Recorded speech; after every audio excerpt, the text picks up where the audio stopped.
Exercise 3.3, question 3, sixth part. 5 years hence, the age of Jacob will be 3 times that of his son. So this is the first condition. And the second condition is 5 years ago, Jacob's age was 7 times that of his son.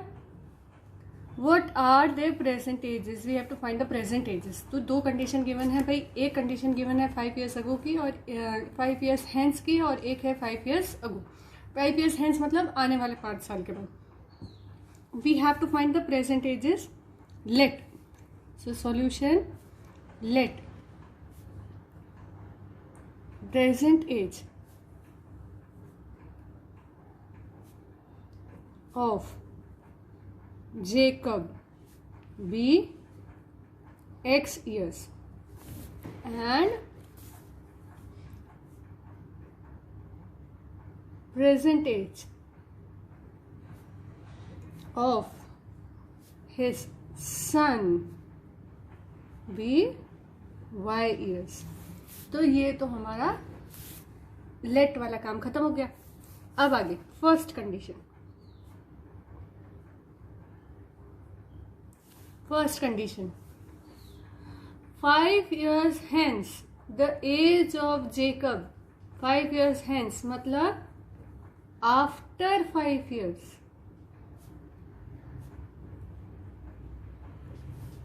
तो Jacob का age कितना हो जाएगा?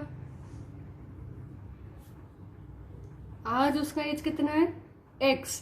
तो 5 years के बाद उसका as हो जाएगा x + 5.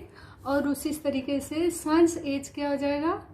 Sons age will be y + 5. दोनों 5-5 साल बड़े हो जाएंगे. वही हमारा फिर से एक तरफ आएगा जेकब, एक तरफ आएगा उसका सन. ना age of Jacob will be 3 times. ये बड़ा है 3 टाइम्स, तो इसको मल्टीप्लाई किया जाएगा 3 से and they are equal.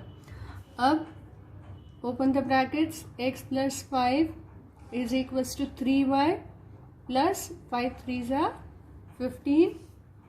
X minus 3y is equals to 15 minus 5. This is after transposing the first equation. X minus 3y is equals to 10, and we got the first equation from the first condition. The second equation and the second condition, that is 5 years ago. अब हमको पीछे जाना है. 5 years ago. Now we have second condition.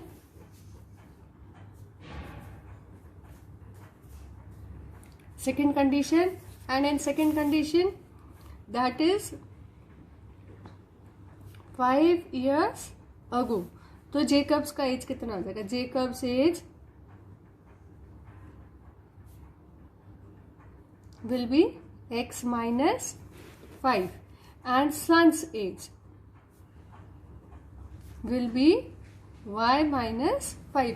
ये दोनों को present as से हमको कंपेयर करना है. तो फर्स्ट कंडीशन में प्रेजेंट एज से 5 साल बाद, और सेकंड कंडीशन में प्रेजेंट एज से 5 साल पहले. तो दोनों को 5 years का हमने लेस कर दिया है दोनों की एज से. तो एक तरफ आएगा x minus 5, दूसरी तरफ आएगा हमारा y minus 5. 5 years ago, Jacob's age was 7 times that of his son. भाई Jacob's age was 7 times. That means ये नंबर छोटा है, इसको 7 से मल्टीप्लाई किया जाएगा and they are equal. Open the bracket. X minus 5 is equals to 7y minus 35. Transpose. X minus 7y is equals to minus 35 plus 5, or x minus 7y is equals to minus 30. We got the second equation. अब जब हम चाहे इसमें से ये value put करें या इसमें से ये वैल्यू पुट करें, that is our own lookout. तो हम यहीं से स्टार्ट करेंगे. That x is equals to minus 7y उधर गया तो प्लस का 7y minus 30. And this value, where are we going to substitute? We are going to substitute in this equation, यहाँ से हमको वैल्यू मिली है, इस इक्वेशन से हमको वैल्यू मिली है, so will be substituting in this equation, इस इक्वेशन में। तो x की जगह हम क्या लिखेंगे, 7y माइनस 30, 7y माइनस 30, और यहाँ पे क्या लिखा हुआ है 3y minus 3y is equals to 10। तो 7y माइनस 3y कितना होगा 4y, 4y minus 30, will write here, और 4y minus 30 is equals to how much? This is equals to 10. This is equals to 10. Again check out, 7y minus 3y, 4y minus 30 is equals to 10. 4y minus 30 is equals to 10. Minus 30 goes to other side, it becomes plus 30 plus 10, भाई इसके आगे कोई symbol नहीं है तो plus 4y is equals to 40 and y is equals to 10, मतलब son's age तो आ गया. Now Jacob's age, how much was Jacob's age? X, and what is x equal to? X is equals to 7y minus 30. So we have x equals to 7y minus 37. y की जगह क्या आएगा 10 minus 30, 70 minus 30, that is equals to 40. This is the value of x. Okay. So answer, final answers, Jacob's age is x, which is equals to 40 years, and son's age is equals to y, that is equals to how much?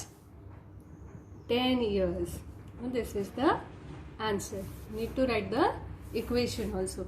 So the sums is completed and the exercise is also completed with this question. Keep practicing, keep practicing.